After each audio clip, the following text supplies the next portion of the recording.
Brucey and I are going to have not just a wonderful conversation, but we're going to have a love fest.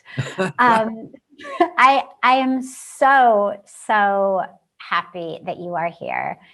It's such a joy to behold you in front of me and to have you in my life. We've been together on the banks of Mother Ganga. We've been together on the banks of the Pacific Ocean. We've been together in so many beautiful places in the world.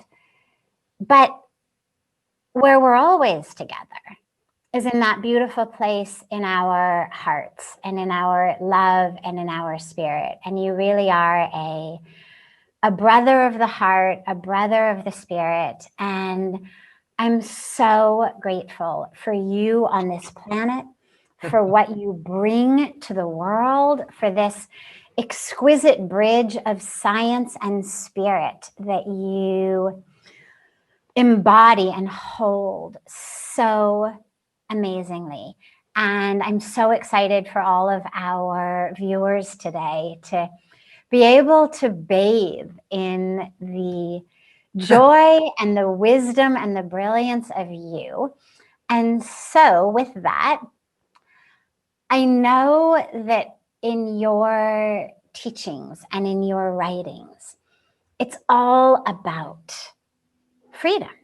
It's about freedom from patterns. It's about freedom from beliefs. It's about freedom from all the ways that we think we're stuck, from our genes to our thoughts and everything in between. But you weren't always like this, right? Can you take us back to a time when you weren't living in such an exalted, free state, swimming in the ocean of bliss? And what was that like? And then how did you find freedom in that state, in that moment? What was that like? Share that with us. Well, I am the happiest of guys now, but it took me almost 50 years to really get there. And the fact, let's go back. Well, when I was in the 40s, that was like 80s, 1980s. And I was working on stem cells and teaching people what most people still believe, that the genes that we inherit really determine the character of our lives. And that becomes, when you think about it, it's like, well, did you pick the genes you came with? And we go, not that I know of. Can you change the genes if you don't like the characteristics? It's, no. And then we tell you on top of that is, oh, the genes turn on and off by themselves. So you could be walking down the street and the gene goes, oh, time for cancer. It's like, what? And then I say, what were we teaching? What were we teaching to medical people as well as the public? Is that we were victims of heredity, that things were running in our family, and then that would determine the character of our lives. And then the fear associated with that is, oh my God, like Angelina Jolie, for example, had a double mastectomy because the fear of breast cancer, of her mother dying from it and her grandmother. Of course, that put into her mind that she would be a next victim of that. And then she has a double mastectomy to say, I will prevent this from happening, which is, well, that's not really true. But what was the point? It was the fear. And the fear of being a victim, meaning you're powerless. And I go, this is what people believe about their health. I am powerless. We got programmed when we were children to recognize when it comes to health, we don't take care of that. We go to the specialist, the doctor. I said, what is that learning period in our first 7 years? What does that do? It programs us. I said, yeah, but what's the program? And the program is, I'm not in charge of my health. That when it comes to health issues, I have to go see another person, and then their truth becomes my truth, because who am I? And I said, so what's the consequence? I said, first thing, you just gave up power over your health. You say, I won't take care of my health. I'm going to let that professional. That's my program. And I go, well, there's a problem. And the problem is, as I was learning and then attributing my life to programs that I didn't know I had, because that was before I knew about the 7 years of programming, I looked at my life and it was like, okay, I was really good professionally. That's how I got to be the cell biologist, and the joy of working in that field of science. And that was really great. But the rest of my life was a shambles. It's like I couldn't get a relationship off the ground no matter what I tried. And it was like, oh my God, I am doomed here. Why? Because I must have got the parenting genes and the from my father and my mother, and I'm not really good at it. And so I was working as life is just a mechanism. You do your thing, and then it's dust to dust. I had no spiritual foundation at all because it was genes and proteins and chromosomes. And my dear Sadhviji knows exactly what I'm talking about because she comes from a very serious science background, and that's why when we started collaborating and talking together, it was like, oh wow, we have this basic understanding of it, and the basic fact was this: okay, I'm a machine. That's what we were teaching. Go to the doctor. That's the repair person, fix a machine. And what I learned through my research was that genes don't control life, and genes don't control themselves. And it's like, oh my God, I spent a whole career teaching this to medical doctors, that the genes control your life. And the fear that that's pervasive out there is that I'm not in charge. And I'm working with what are called stem cells, and this is 50 years ago. And my research with stem cells revealed that genetically identical cells in different environments have different fate. And what does that mean? It says, well, they all have the same genes, but the fate wasn't based on the genes. The fate was based on the environment. And all of a sudden, my research started to go off and say, wait, genes don't turn on and off. That's a complete false statement. Genes are blueprints. And I go, relevant, go into an architect's office where she's working on a blueprint, and lean over this architect's shoulder and ask her, hey, is your blueprint on or off?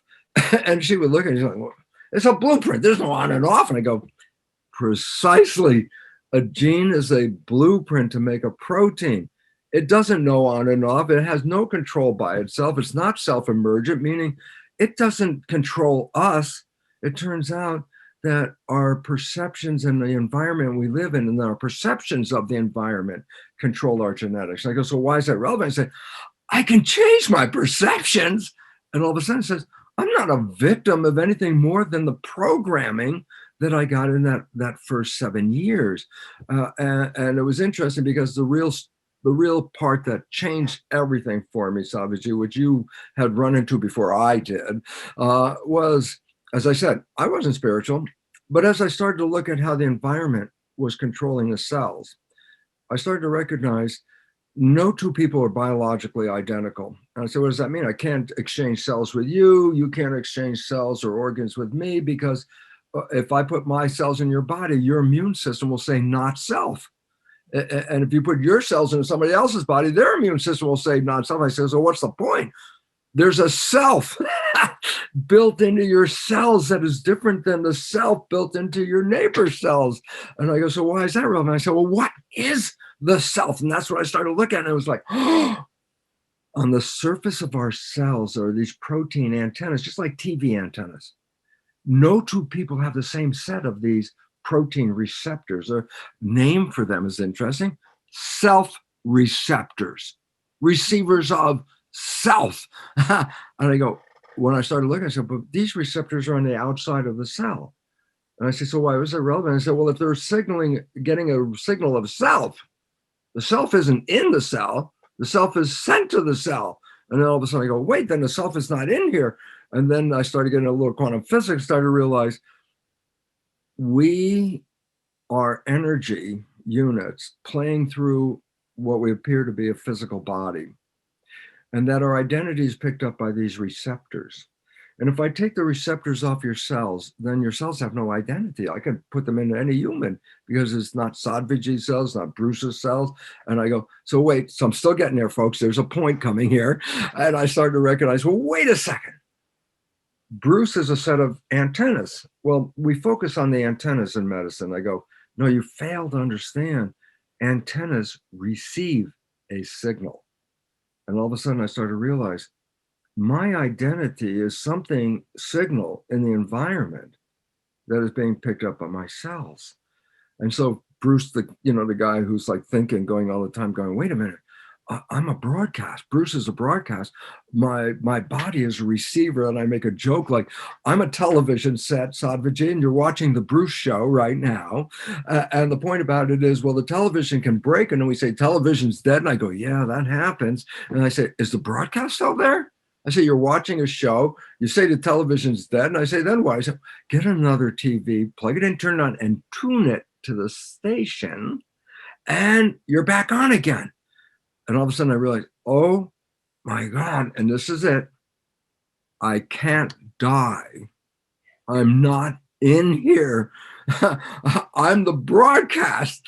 And then it's all of a sudden it's like, oh my God, I can't die because I'm the TV, this physical thing. And what does it mean? It says, well, down the road, a baby is born with what? Oh, the same antennas. I'm back on, I got a new TV set. I said, does it make a difference, male or female? Nope, that's the TV set. Does it make a difference if it's a black, brown, red, yellow, white TV? I said, no, that's a TV set. We are the broadcasts. And all of a sudden I realized, oh my God, all of us come from this energy, and this energy is a field. And each of us is a receiving station of our own little broadcast out of the field. But collectively, we're the radio band. We got all the stations on here. We're all in the same radio band, but each of us comes in here. So, okay, so now comes the moment of like supreme joy and reality. And I say, what was that? And I say, okay, I got to the point. Okay, I have a spiritual part and I have this physical part. And I asked a simple question. I said, why have a body? Why not just be the spirit? And then this is when I found out I had Jewish comedian cells. I go, what's that? I go, I asked a question of myself, why have a body? Why not just be a spirit? And 50 trillion cells in my body welled up with an answer. And I said, the answer, what was I said? I asked a question. The answer came back in the form of a question. That's where the Jewish comedian guy came in. I asked, why have both a spirit and a body? And the cells answered with this. Quote, Bruce, if you're just a spirit, what does chocolate taste like? And all of a sudden I said, oh my God, that was the most profound thing in the entire world. I said, why? Because this is like a virtual reality suit. I can see with these eyes. I could smell, I can taste, I can hear. And I go, so why is it relevant? Well, as I said, the question came out, if you're a spirit only, and Sadhviji and I are in the spirit world, and we're saying love is such a beautiful thing, it's the harmony and the connection and everything. I said, yeah, but what does love feel like? You go, as a spirit, how the heck do I know it's, but I say, oh, you have to have the chemistry of the body and a nervous system that translates the chemistry into sensation. Sensation is not chemistry, it's electromagnetic vibration. It's a broadcast. And I say, so why is it relevant? So we add one little part. I go, what? We think our thoughts are in our head. And so we put wires on our head called the electroencephalograph. And I can read your brain activity. I go, yeah, inside your head, you got all this consciousness going on. And then I go, there's a new technology, it reads brain activity as well. It's not electroencephalograph, EEG. It's called magnetoencephalograph, MEG. And I go, so what's the difference? They both read consciousness. I go, yeah, and what's the difference? Magnetoencephalograph, the probe is out here. It doesn't even touch your head. I go, stop. I say, why? You're reading my thoughts out here? And all of a sudden it's like, my thoughts are not contained in my head? No, they're broadcast back to the field. I go, I can read your thoughts from out here. So whatever you're thinking, positive or negative, or I can do this, I can't do that. So it's not staying in here. It's going out into the world and the universe around us. And then I say, so what's the relevance? There's something called resonance. When two things are in vibration, if one vibrates, the other one will vibrate. Okay. And if they're not in harmony, one vibrates and the other doesn't do anything. So I say, so what does it mean? Oh my God, this is so changed life stuff. And I go, my thoughts are vibration that go out into the energy field, which is quantum physics. I go, so what? I say, my thought will only vibrate and resonate with something that matches the thought. If I send out a thought of love, only elements that are in love, that vibrate in love, will respond to my thought because we're in harmony, we're in resonance. If I send out a thought of fear, negative and scared, and I can't do this and I'm afraid, I said, what do you think is going to vibrate? I said, love is not going to vibrate. Only things that you would be afraid of, things you would be, have fear over, they'll vibrate. And I say, so put it all together. Oh my God, we're creators. And we come in to this body to create. And that what we create and what we experience is not kept in us. Our mind translates it into electromagnetic vibrations that go back to the field. And that integrates with our spiritual vibration because they're the two in resonance. I'm in resonance with the spirit, and the spirit is in resonance with the body. Why? We're using the same vibration. So our lives make a difference that we live here. And I say, what? First of all, we're creators. We're very powerful. I go, until a creator is programmed not to be powerful. And then that creator, by programming, will say, okay, I'm not powerful, and give up our power. And we have been systematically programmed to question who and what we are, when the fact is we came here as creators. And I go, why did we come here for the creation? And then I go, because we get a feedback that goes back to the source that says, what do you want? And you come here and try and create it. And when you find that love and when you find that harmony, you start to realize you're glowing. What you're glowing, your energy vibration of love is going back to the universe to resonate with you and make you a stronger love vibration. If we come in and have a bad life, karma, because we don't send good signals in, we send negative signals in. Then we have to come back and do what? Have a better life to readjust those vibrations. And this is why we're here. So all of a sudden, conclusion, Bruce Lipton, be quiet now because you said a million words, but I will be quiet after the conclusion. And the conclusion is this. I once thought, like everybody, because of our programming as children, that when you die, if you're really good, you can go to a place called heaven. I said, what's heaven? A creative place, because your heaven is not the same as my heaven, I always remember someone saying, and sir, what was your heaven be? He says, I love duck hunting. I'd go out there and duck hunt every day.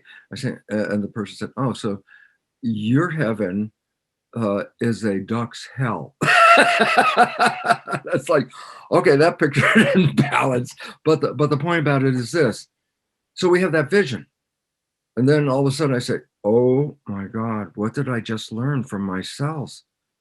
We came here to create. We came here to experience love. We have a sensory system. If it's not love, it takes us away from our creation. We came here to have the joy of what? Heaven on earth. And all of a sudden I say, earth is heaven. Earth is where you came to create. And then if you get misdirected in your creation, you can then create the world that we have, a world that doesn't look that good to me, and I go, so why is this all relevant? It's because we are truly powerful creators, and we have given up the belief that we have any power at all. I'm afraid of this, I'm afraid of that. And I'm going, well, there you go. Fear means close down. Growth is open. They're opposite. Growth is to be open and in love. Fear is to close down in protection. We cannot survive by closing down. Anything that closes down will die. And so we have to, it's the fear. And then I say, so what about Bruce? Because you might ask me that question. What stopped the fear in my life was I owned my spirituality as a scientific reality. I didn't go through a devotional phase, not spiritual, and then I had to learn a lot of stuff, and then I became spiritual. I was a biologist and saw I am not in here. I am a broadcast. And that moment of, I cannot die. You cannot die. You're not in there, but you have to not like have a devotion to spirituality. It's either you believe spirituality, or you don't believe it. And for me, it wasn't a devotion. It was a scientific mechanism. And the relevance was the moment I saw that, my life just like, boom. And what happened? I said, I lost fear. And if you're not in fear, no one can control you, because fear is what makes you give up the power to someone else. And what if you really knew, not, I believe there's spirituality. What if you really knew spirituality? I said, I know that. Why? Because it was only a scientific belief. It wasn't a period of devotion till I learned something. It was, this is how quantum physics energy fields interact with a human cell. Boom, it's like, ah! And I say, then what? The first thing that happened when moment of understanding, that moment of, I can die, a weight lifted off that I didn't even know I had on me. I said, I felt so light and I had so much energy. I said, what happened? And then I'm going to give you very quickly, and then I keep trying to close it out, but very quickly was this, is that, let's say you have a home monitoring system where you have cameras and all that stuff to watch, and it's protection and surveillance. I said, that runs 24/7. That uses energy all the time. And then I'm going to tell you, before any electronics and all that stuff, we were built with something called the biological imperative. It's a behavioral mechanism that even started in bacteria, and that is the drive to survive. You try to kill a bacterium, it will do everything in its power to stay alive. And that's at the most primitive level. So I say, so why is it relevant? Once we became aware of mortality, and that was young, when your goldfish died, your dog died, when people died, you caught on and went, oh my God, death is out here. That's a threat. You activated a mechanism in your biological imperative repertoire. And that mechanism is what? 24/7, your surveillance system is on. It watches everything, not with your conscious mind paying attention. It's below. It's called subconscious. What's it doing? What's in the shadow? What's over here? What's threatening over there? Why? Its job is to protect you from what? The fear of what? Death. And I go, this system is running 24/7. Why? You hear you're sleeping and your system hears a funny noise at night, boom, you're up. You got it. Why? You have to be alert. So I was saying, what happened at that instant in my life that made my life so much easier was I lost the fear of death. Truly. I lost it. I say, so why was it relevant? I don't need a surveillance system that's going 24/7 to protect me from any possible fear that I could imagine. And I've walked through this world since then, like you, my dear partner, like you, walking in fearless love, because love is open and fear is closed. And most people are closed and afraid of every damn thing, from COVID to eating sugar to smoking a cigarette. I don't know, every fear you want to put in there.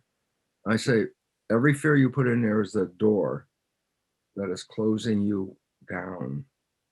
And the wake-up call for our world today is we have to let go of this, because the fear is killing the planet at this moment.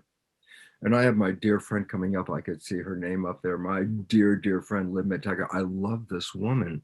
She is brazen enough to go out there and tell you what doctors don't tell you, because it's a way of getting rid of the fear. Because if we propagate fear, we live in fear. When we live in fear, we live closed down. And when we close down, growth stops, because growth is open and fear is closed. And to be open to the world is the only way we can thrive in this world. And so I thank you for letting me ramble on. Because you are such a gift. You make me laugh, you make me cry, you make my heart just burst open in love and in truth and in such excitement.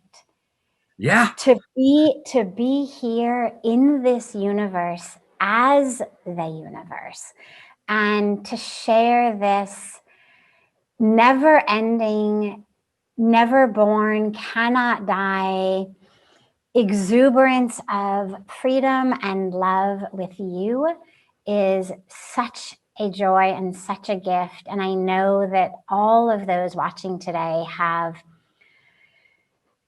gained so much for their lives, such a brand new way of thinking about themselves, of thinking about their thoughts, of thinking about their life, of thinking about their place in the universe.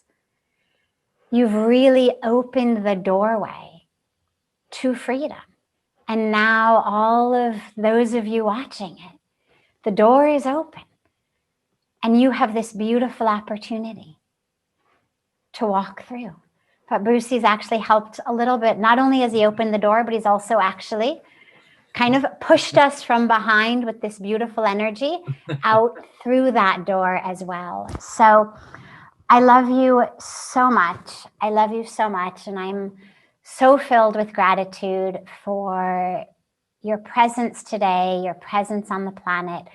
And thank you, thank you, thank you. And I love you, I love you, I love you. I just love you, dear sister. And I really want people to know that I've known you for a long time. And we both came from Stanford area in California and big universities. And then I meet you on the banks of the Ganga, and a transformation that is like miraculous transformation. My science friend from Stanford is now the spiritual science, essentially running this massive community in Hindi, no less. I mean, it's just like, wow, what a transformation. What a wonderful story of why are you even in India? And now here you are. Why are you in India? Look where you are. And I have to just let people know that Sadhviji's voice goes out to millions of people just in India alone, and millions of people around the world. And you are a true pioneer. You walked off the world as we knew it. You and I both left it at some point, walked out of that world and jumped into another world. And as a scientist who never believed in spirituality, and you who became a spiritual leader, it's like, what a transformation. So I just want people to know that the story is very engaging, from Hollywood to the Himalayas. Of course, man, it's a story of opening your eyes and opening your heart. And I wish people out there would really understand it, because I think both of us, look how long we've been doing this. I don't have a doctor. I don't think you probably have a doctor either. And it's I haven't seen a doctor since when I left the university. They stopped paying for healthcare. Then I stopped paying for healthcare because I have to stay healthy, recognizing I am not a victim. I am a creator, and I can create. And I have to say, I'm heaven on earth. I see it every day and wake up to the glory of being alive. I wake up and go, oh my God, I have another day here. It's lovely. And I love all those people out there that are listening to us. I just want to close with that, because all those people out there are listening to us are very important people in this world. We're facing an evolutionary upheaval. This is what's going on. It's not just a bunch of accidents. The world looks crazy. The world's crazy because the way we've been living on this planet, we're destroying the planet under our feet. And it's because humans have lost contact with, there's more to us than this physical body. And when you got separated from your spirituality, you lost your power. And you have to recognize, no, I am not a victim any longer. I am a spiritual entity. And this is the way I want to live on this planet. And having to write a book for a guy who could never get a relationship off the ground, to write a book called The Honeymoon Effect is totally amazing, because my life has been heaven on earth once I put into place that I am not this victim, that I'm creating, and I want to create something better. Well, we are so, so glad that you have created that in your life, and that you've shared that and continue to share that so deeply and so beautifully.